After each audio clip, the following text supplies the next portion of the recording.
Hi!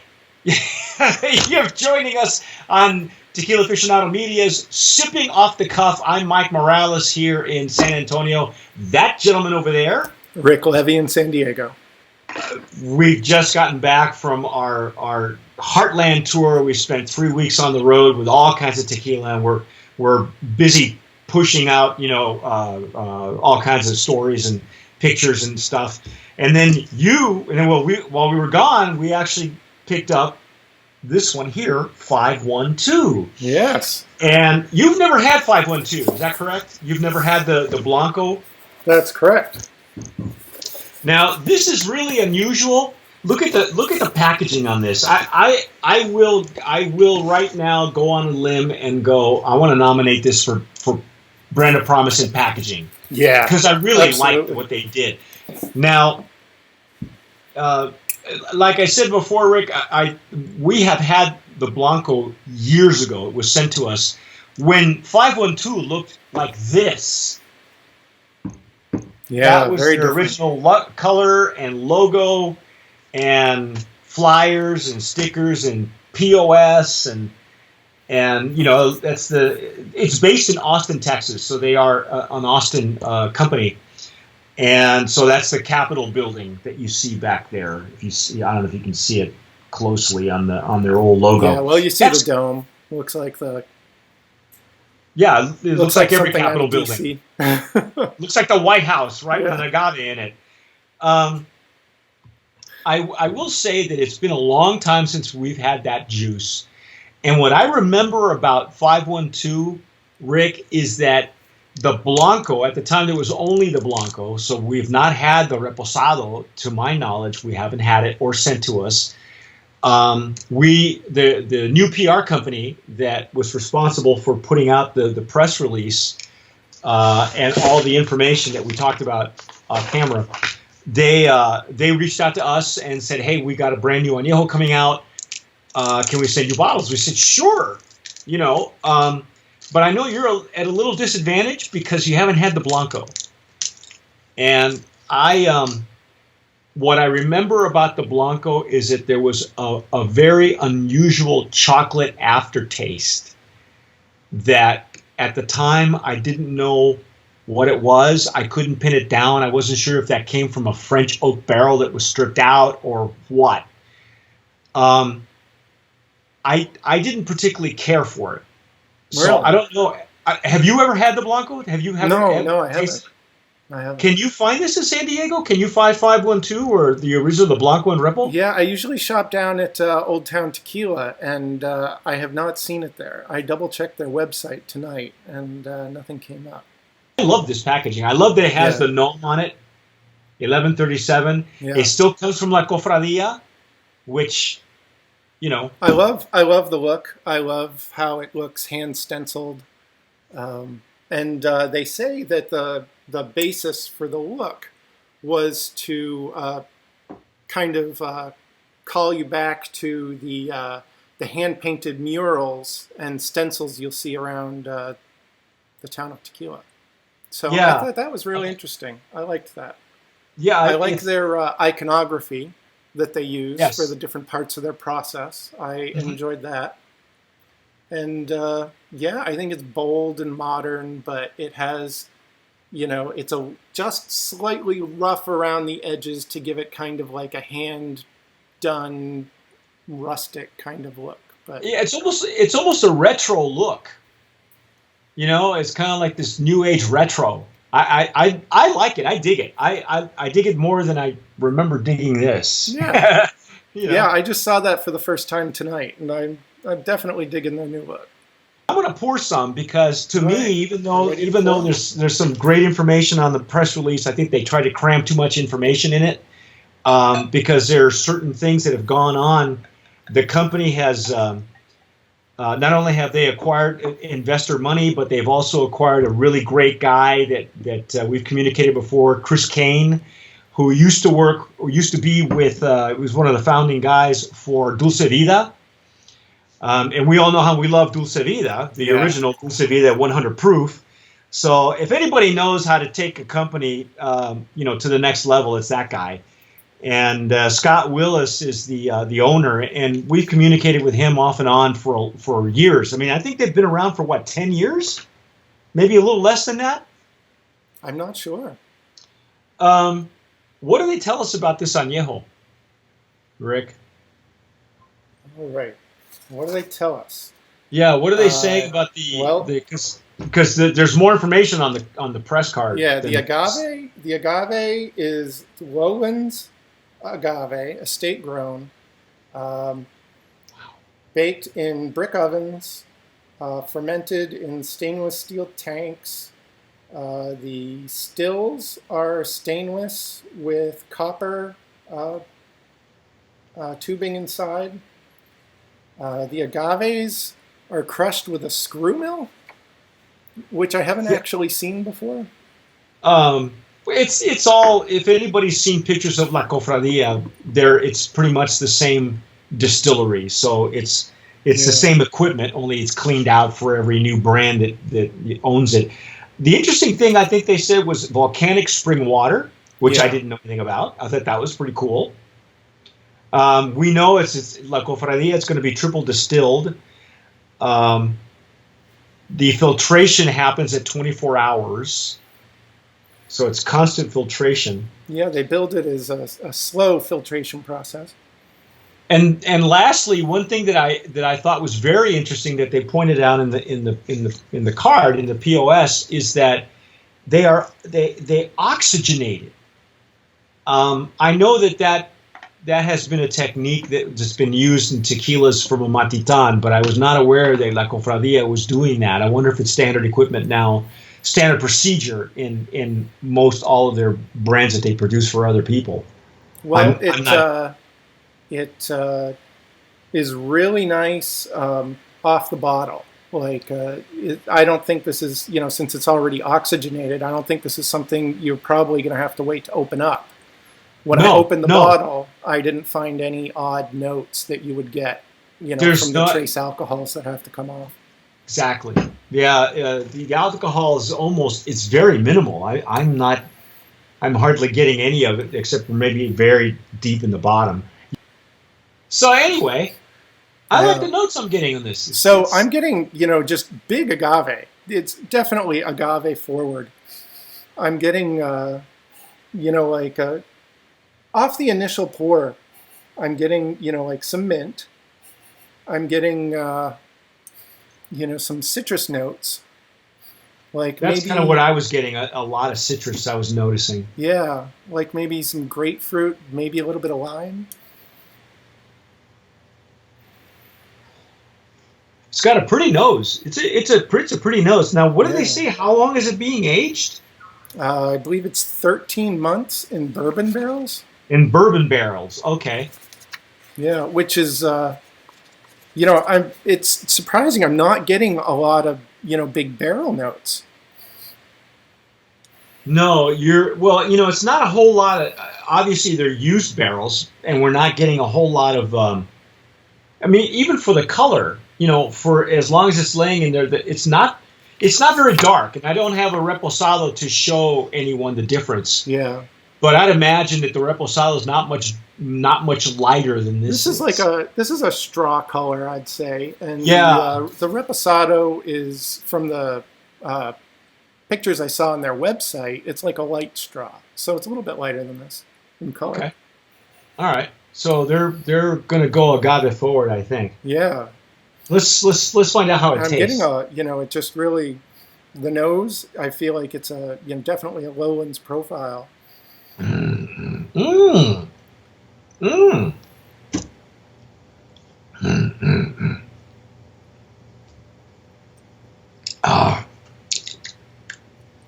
Oh, wow. That's got that nice entry. And then retro nasal is really good. And it's peppery on the end. Big pepper. Yeah, it's got some big pepper on it. And a little bit of that's a big surprise. A little bit of alcohol heat coming off the palate. Yes.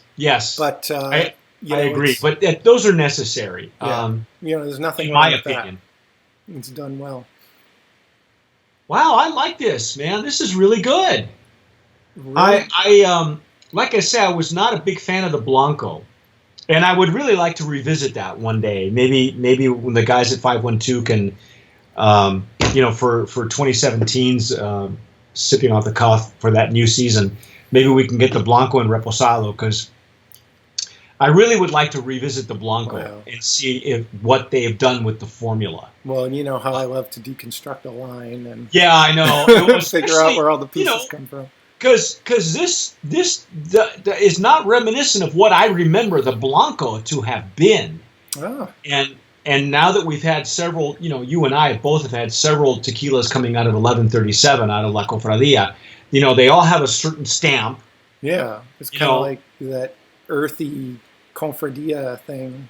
Yeah, they all have that same stamp, and even though the recipes are a little bit different, if you've had enough of these from that distillery, you're going to get a certain stamp, a certain fingerprint that you come to expect on all the different brands that come out of there. And all the brands that come out of there are winners, man. There's very few dogs that come out of that distillery.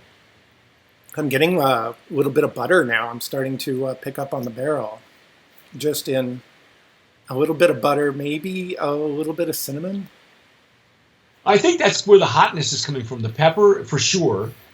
Yeah, do you think there's additional pepper effect coming from the barrel? It could be. Maybe it's a hot cinnamon. I don't.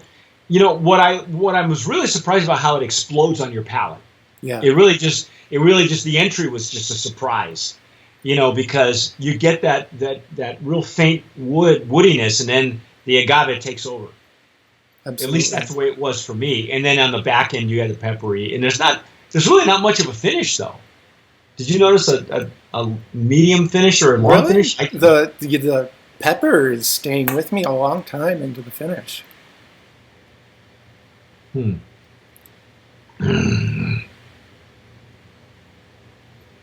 But I think, as we would expect from Confradia, they have their process down. There's no weird stuff going on here from the process. It's very clean. It's just the only thing you're getting here is the profile that they wanted to construct. Yep. I really, really like it. I'm very really impressed. Nice. It's with an añejo, you would expect like sweetness, not a lot of sweetness to it. Well, you're getting a little more bourbon. Bourbon is a little dry. It's a bit drier, I think. Yeah. Well, I am getting thing. I like just a touch of tannin. I like the pepper. I think that they did a great job in aging it, because the wood is not it's not hiding anything. It's not masking anything. It's actually enhancing. I really enjoy the way they did this. This is almost like an old school tequila. Yeah, I would agree with that. But not. It's got some machismo, but it's not rough. No, you could probably serve this over a cube of ice if you wanted to. I'm sure it would change the profile a lot. And you could certainly construct a drink around this profile. Oh yeah. I wouldn't. It wouldn't be some fruity thing, but an old fashioned or a Manhattan. I wish they would have told us more on the press release. The whole flavor profile gets one paragraph on the press release. I don't even know if it was that much. No, it's one paragraph. It's number 4, and you have to read it 4 paragraphs in. Yeah. I mean, I get that there was a lot of It just says 13 months in oak casks, previously used for bourbon. Beautifully sweet approach with a peppery body and slight mango finish. Okay, do you taste any mango? I'm not getting the mango. I'm not getting mango. I think a mango is much sweeter. I'm getting like, some, I don't know, I want to say like dry citrus, but not really dry, but